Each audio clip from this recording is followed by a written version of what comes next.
Good morning everyone, it's Behzad here again from Hey World Coder. Welcome back to another video of how to building a login app using Android Studio in Java language. In last video we created a method to reset our password to the user, and once the user reset their password we will send a confirmation email to email address and log out the user and send them to the login page. Today's video we are going to create a calendar method. Whenever user log into our app, we show their name and a date of current date. So we are in our forgot password page right now. Close it. Go to your welcome page. We are in our return name method. Expand it for now. So open up your project. We need the XML layout. We need two text views, to one as a day and the other one as a month. Below to resources. Go to your layout, open up your welcome page XML layout to minimize the project here. So below your text view, this text view, first one, it shows the username. So we need exactly the same thing, but the difference is show date. Just change the ID, show the day. They are fine, and just text size, it will be 20 dp. That works. Copy it one more time below another text view.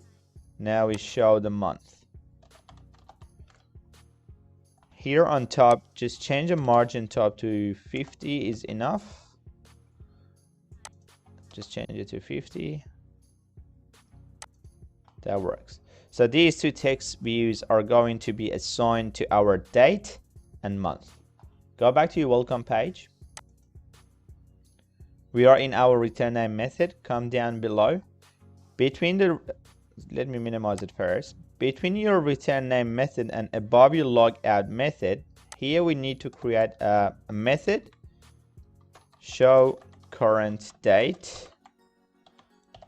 That is what this method is going to do, and the second part is it runs inside return name.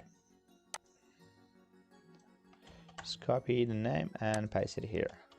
So it's going to be private, it's going to be void, and show date.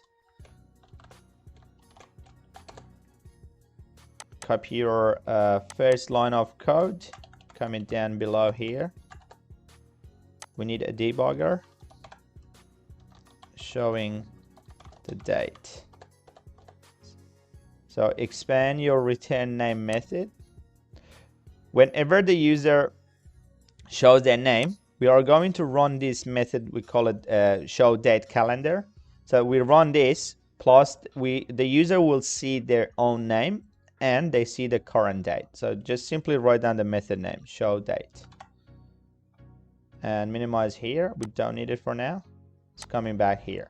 So what do we need to do? We need to import a class date. Just util. Just make sure you're importing a correct class. Java.util. Be current time. This is the name of the variable for the date. Then what we need to do, we need to get an instance from our calendar class. So just capital L, calendar. Again, remember you're using importing the correct one. Java.util. .get instance. .get time.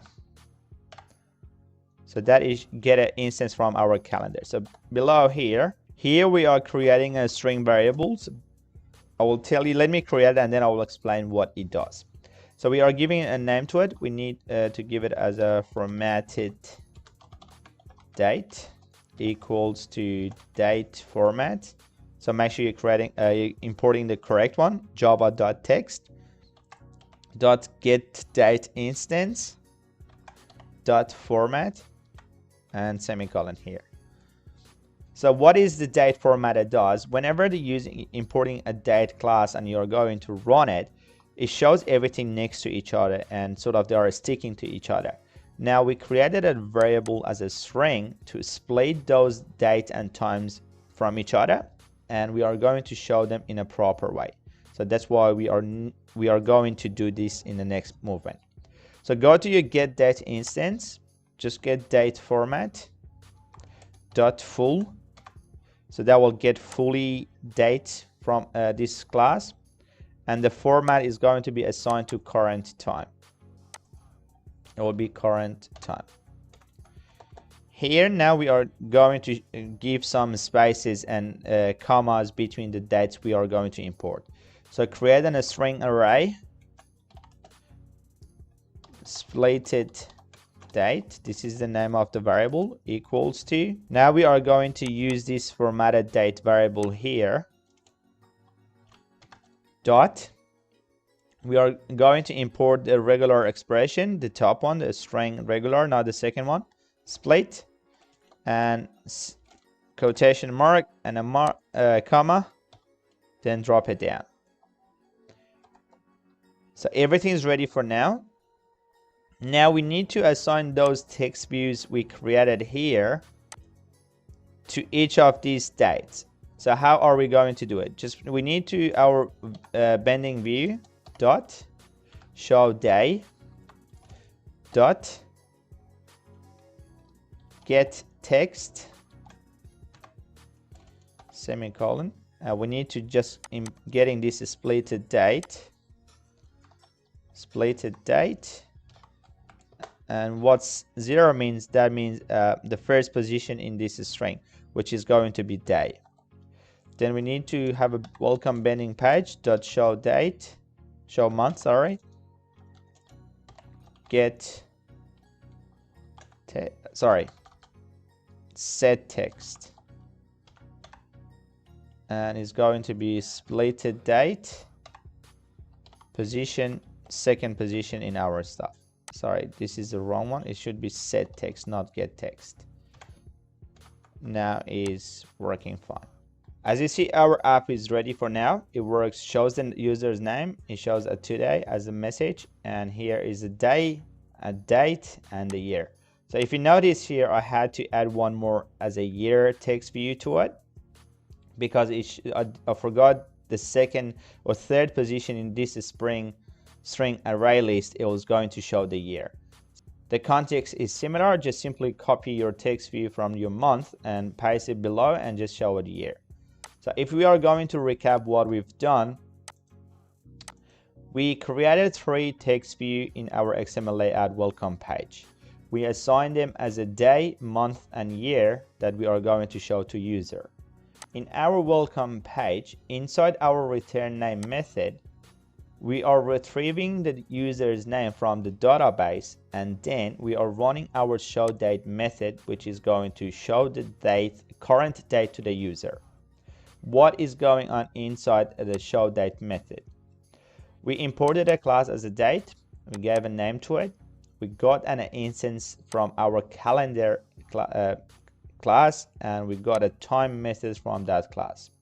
Then we created a string to give a formatted date to our user. So what we've done, we gave a variable's name, we got a format date class, we got an instance, and we got the date format, which is this class, in a full. What is full mean?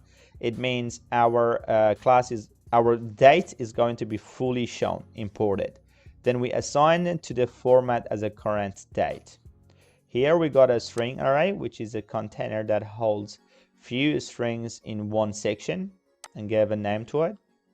Then we got this string here, and we split it based on comma. Here we got our bending view show date is a text view we created in our XML layout, and we are going to set a text to it. As this is a string, so that's why we're getting it. And what is 0 mean? That means first position in the date string which we created here. Then this is the today is going to be shown in front of the date. The second part, we just got a second position from this string array, and the second one means we got a third position from this string array, and all came from the date class. That's it for now. If you do have any question, do not forget to write it down in a comment, and I will get back to you as soon as I can. Thanks for your watching, and I will see you all in next video.